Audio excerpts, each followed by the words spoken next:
Hey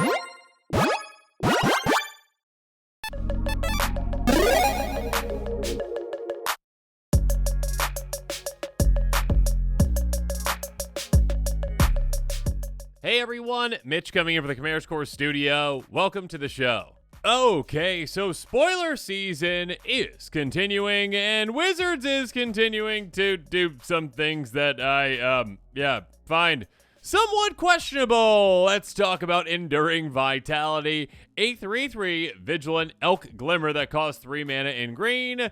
Creatures you control have tap, add 1 mana of any color. And of course, like all the other, enduring things, glimmers, whatever, when they die, they come right back as just an enchantment. Okay, so I don't mean to complain a bit too much, but I feel like when you just do the same thing again and again and again and again and again, it can be a bit old, especially when that thing like, oh, Cryptolith Rite, an incredibly popular card in Commander, and it's very, very good. All right, let's do it again. Oh, but it has to be slightly different. Okay, but here, it's a 3/3 with Vigilance first, all right? And then it dies and it comes back as just Cryptolith Rite, basically. It's a very, very, very powerful card. I mean, Cryptolith Rite, again, is very, very popular for a reason. Turning every single one of your creatures into a mana dork, and a mana dork that can fix your mana completely is huge. And this, again, being a Glimmer creature that dies and then comes right back as an enchantment, it's already, again, you can deal with it once, and then you have to deal with it a second time to actually get rid of it outside of exiling, etc. But yeah, for the most part, it's something that your opponents have to deal with twice to actually get rid of, and it just stays in play and gives you an absurd amount of resources. And again, I maybe complained a bit too much compared to others, but like, I do think that I would rather see them just experiment a little bit, do a little bit different, again, have a restriction on that, creatures you control with power 4 or greater can tap. Have some kind of restriction to make it a bit different than Cryptolith Rite, or you can only use that mana for creature spells or whatnot. But just being okay, Cryptolith Rite, but on this Glimmer thing or whatever, yeah, I'm not really... they could have done something better with that, okay? Moving on! Essence Trackers. Speaking of which, just a second, smaller complaint on this one. 2/3 Human Scout with Flash for 3 mana in blue. Whenever an enchantment you control enters, and whenever you fully unlock a room, draw a card. Okay, more and more Enchantress effects we have been getting over the years. My goodness, this is basically yet another Eidolon of Blossoms, essentially, except it's not an enchantment, so I guess there is that to it.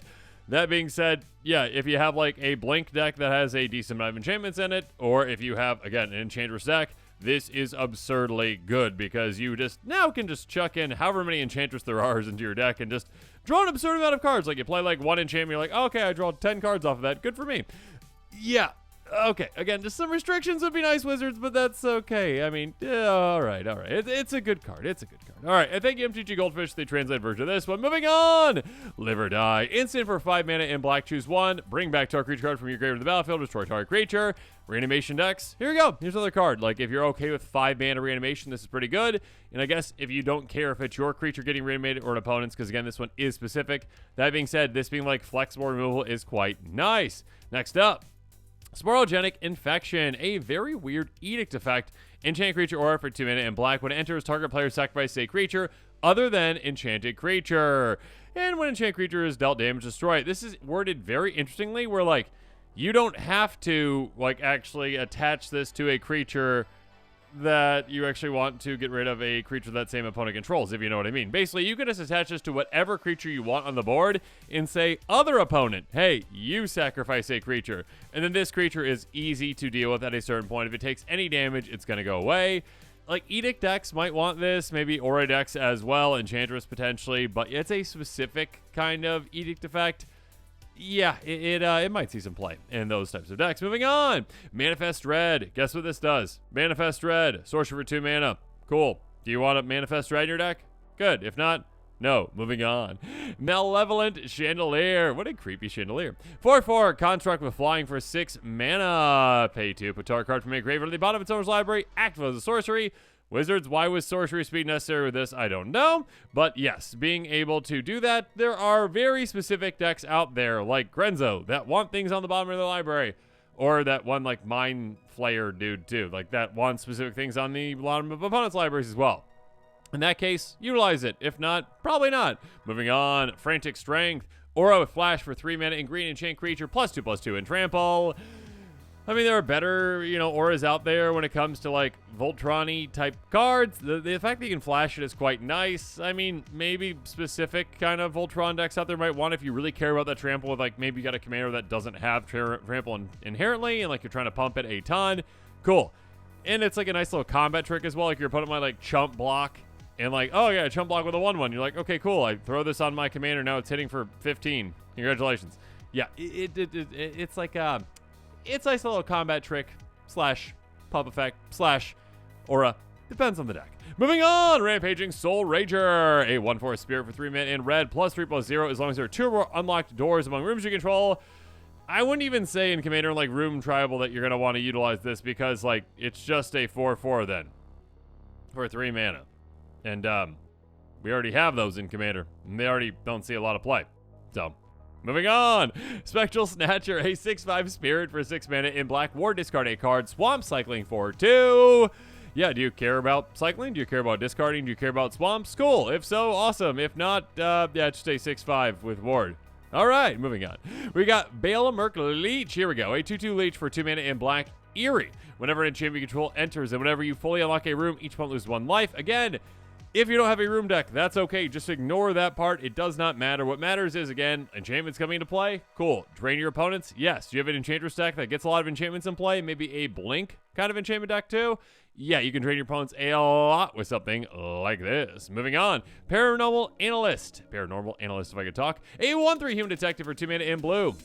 Whenever you manifest dread, put a card from into your graveyard this way into your hand. Basically, hey, turn that, like, card selection into card advantage from Manifest Dread, which is very, very cool.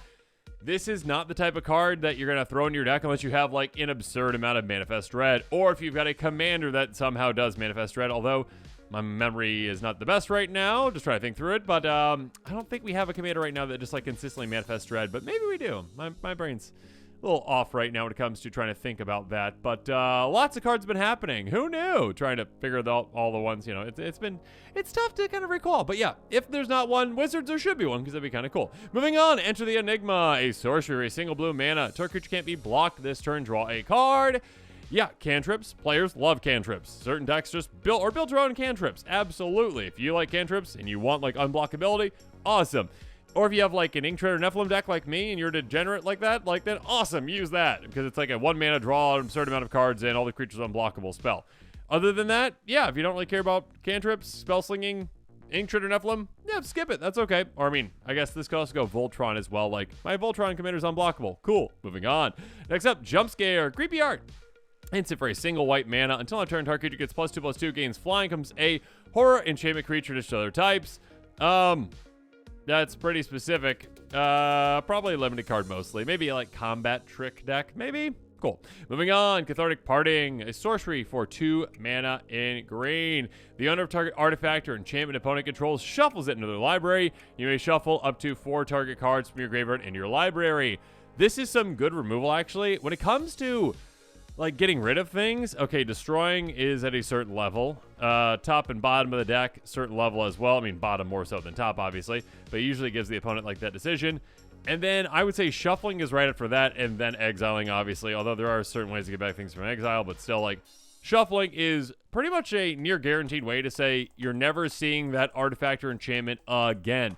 And it also gets around, again, indestructibility, etc. So being able to just say for 2 mana, go away permanently, that's quite nice. It is sorcery speed, so keep that in mind. Usually we want our removal to be instant speed. That being said, if you do have a deck where you care about maybe getting certain things back in your deck, or you're worried about milling or whatnot, then sure. Yeah, utilize this to get things back as well. Moving on. Duskmourn's Domination. 6 mana enchantment aura. Enchant creature, control enchant creature. Gets -3/-0, loses all abilities. This is a very strange card. Yeah. This is very strange. Someone explain why this card exists. Like, okay, control magic is a thing, right? That's 5 mana, and you just get the creature. Why would you want to control the creature and then make it weak? I don't understand. Did Wizards determine that control magic is just too powerful, maybe for standard? I don't know. Yeah, it's kind of strange. It's like working against itself. I would not recommend this for pretty much any deck. Okay, moving on.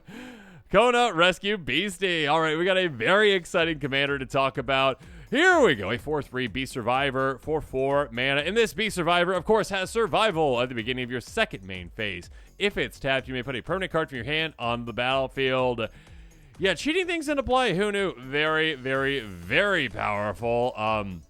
That's a really cool card. I do like that, like, with this one, okay? A lot of the other survivors that we've seen so far with survival, it's like pretty underwhelming effects. Like, hey, if it's tapped in the second main phase, you get this. And it's like, what do I get? 1 life. I mean, I don't think there's a 1 life one, but, you know, like, it's just not as impactful. Putting a permanent card from your hand on the battlefield is incredibly impactful. Now, here's the thing with this. You can build it so you can, like, okay, maybe I'll Voltron this and my, commander can, like, swing and I can, like, make sure it's protected or whatnot, and cool.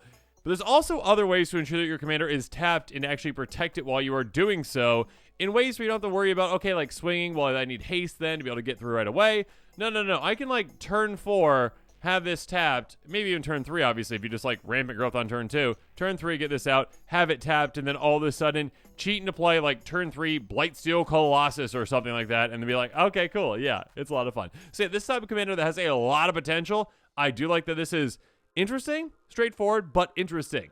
Yeah, I think that this commander has some potential. Let's talk about some cards to consider if you want to build a deck around it. And if you are interested, check out that deck list link in the description below. Deck list, I said it again.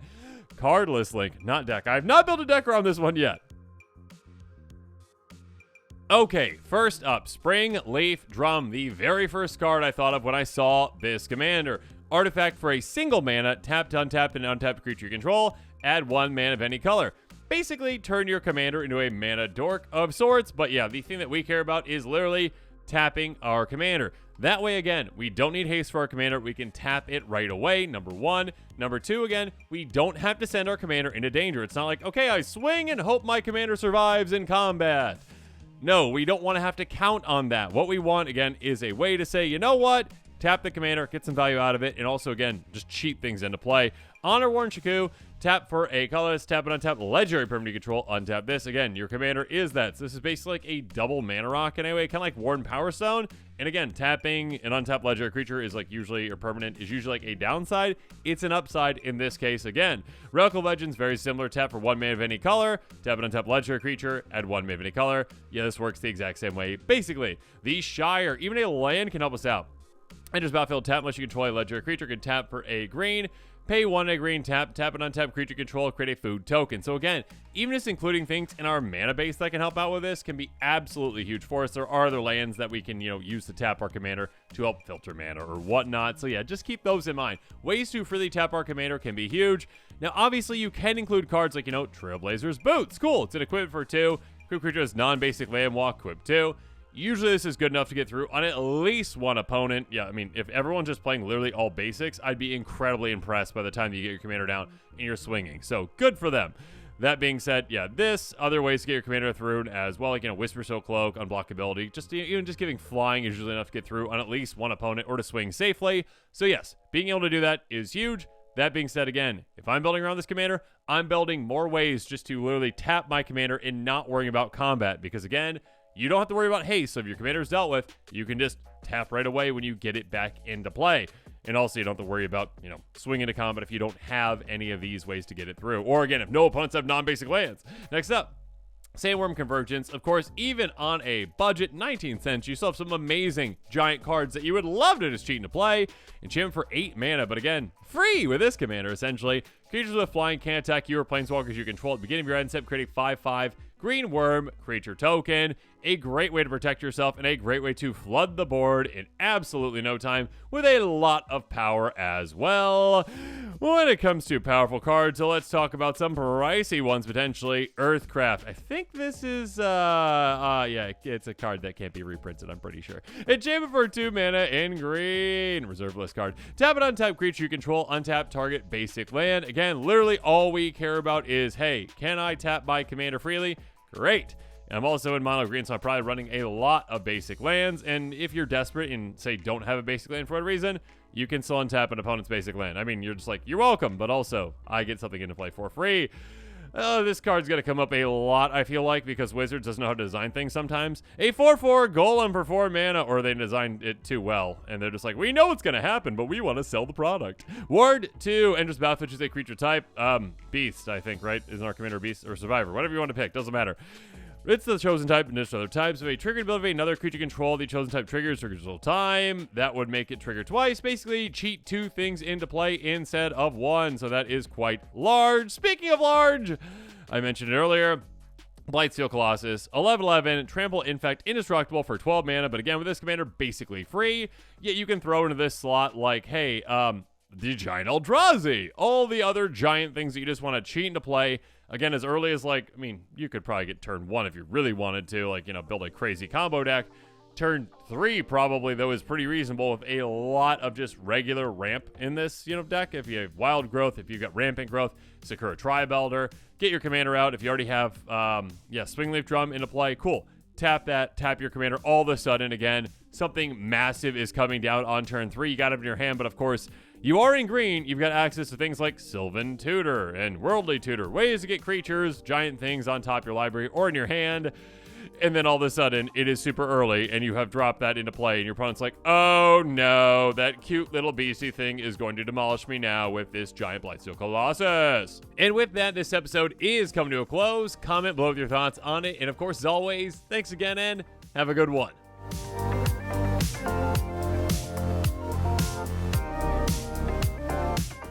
This show and episodes like this one are possible thanks to viewers like you. If you're looking for an easy way to help support this show, make sure that you like, share, and subscribe. Also, hit that bell notification icon so you don't miss any new episodes. You can also go check out our playmats and other merchandise at thecommandersquarters.com. We also have a ton of brand new t-shirt designs in stock, so make sure you check out those as well. Another easy way to support this show is with our TCG Player affiliate links. So whether you're buying a deck or individual cards, you can use this general link right here or one in the description. And the final way that you can support this show is by supporting us directly by becoming a patron. There are many benefits to being a patron, and I truly couldn't do this without all of their support.